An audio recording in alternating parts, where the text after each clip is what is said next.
नमस्कार विद्यार्थी मित्रांनो, वाहन चालक भरती 2026 साठी आपण एक चालकची सिरीज सुरू केलेली आहे, पीवायक्यू सिरीज। या सिरीजमध्ये आपण वाहन चालक व वाहतुकीबाबतचे जे नियम आहेत त्यावर आधारित प्रश्न पाहतोय। हे सर्व प्रश्न वाहन चालक भरती या पुस्तकातून पाहत आहोत। या आजचा जो भाग आहे आपला भाग 11वा, या भागामध्ये आपण रस्त्यावरील सुरक्षा या टॉपिकचे प्रश्न बघा। या सिरीजमध्ये आपण प्रश्न पाहणार आहोत। खालीलपैकी कोणत्या ठिकाणी मोटार चालकाने सावधगिरी बाळगावी, म्हणजे कोणत्या ठिकाणी वाहन चालकाने सावधगिरी बाळगली पाहिजे? रस्त्याचे जंक्शन, रस्त्याचा छेदनबिंदू, पादचाऱ्यांचे क्रॉसिंग आणि वरील सर्व, हे चार ऑप्शन आहेत। तर या प्रश्नाचं जे उत्तर आहे पर्याय क्रमांक 4 आहे, वरील सर्व। हे सगळ्या ठिकाणी आपण वाहन चालकाने काळजी घेतली पाहिजे। त्यानंतरचा प्रश्न आहे, रस्त्याच्या कडेला पिवळा व पांढऱ्या रंगातील दगड हा काय दर्शवतो? म्हणजे मागच्या सिरीजमध्ये सांगितलेले तुम्हाला की असा एक दगड असतो, यावर इथं पिवळा कलर दिलेला असतो। असा पिवळा कलर जर असेल, ह्या रस्त्याच्या कडेला दगड असेल, तर हा राष्ट्रीय महामार्ग असतो, म्हणजेच नॅशनल हायवेज म्हणून हा मार्ग असतो। थांबा रेषा याचा अर्थ काय? बऱ्याच वेळा तुम्हाला असा रस्ता असतो आणि या रस्त्यावर असे झेब्रा क्रॉसिंग जे असतात किंवा थांबा रेषा असते, तर या रेषेपूर्वी वाहन थांबवावे, या रेषेच्या पुढे जाऊन वाहन थांबवावे, या रेषेवर नेऊन वाहन थांबवावे, या रेषेवरून पादचाऱ्यांनी जावे।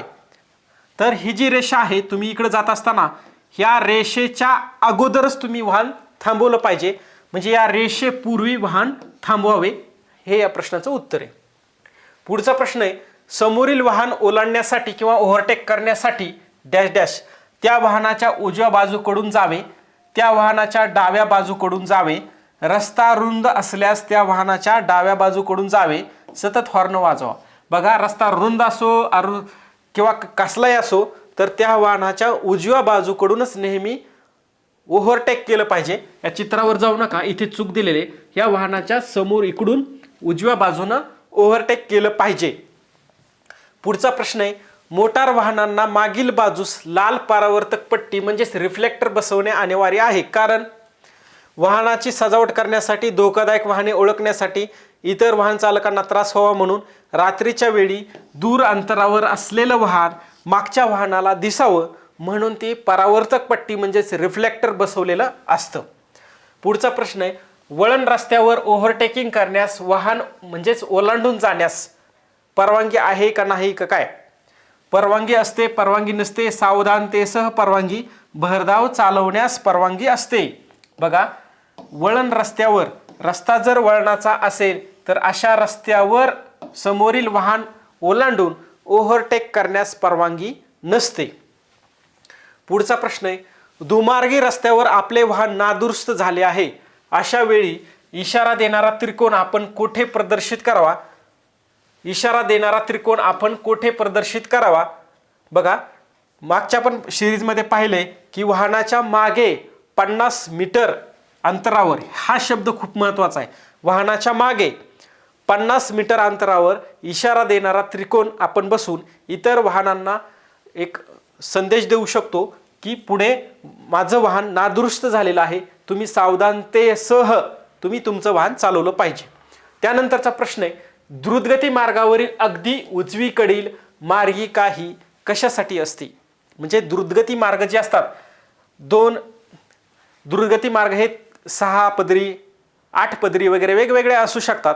तर यावर सर्वात उजवीकडील जी लेन असते, समजा असा महामार्ग आहे, तर या ठिकाणी हे असे 3 रस्ते असतात आणि या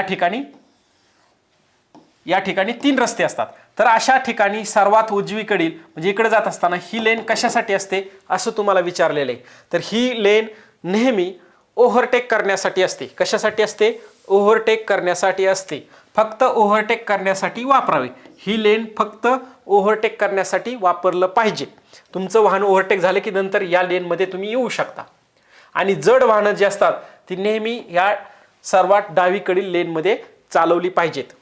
पुढचा प्रश्न आहे, घाटात वाहन चालवताना खालील दक्षता घेणे आवश्यक असते? हॉर्नचा वापर जास्त करावा, वाहन न्यूट्रल स्थितीत चालवावे, वाहन क्लच पॅडल दाबून फ्री चालवावे, लाईट सिग्नलचा वापर जास्तीत जास्त करावा। हे या प्रश्नाचं उत्तर आहे। जास्तीत जास्त तुम्ही लाईट सिग्नलचा वापर करून तुमचं वाहन चालवलं पाहिजे. कशामध्ये? घाटामध्ये वाहन चालवत असताना. रस्त्यावरील सुरक्षा हा टॉपिक आपण पाहिलेला आहे. या टॉपिकवरचे वेगवेगळे प्रश्न आपण वेगवेगळ्या भागामध्ये पाहिलेले आहेत. पुढच्या भागामध्ये आपण पुढचा टॉपिक पाहणार आहोत. थँक्यू.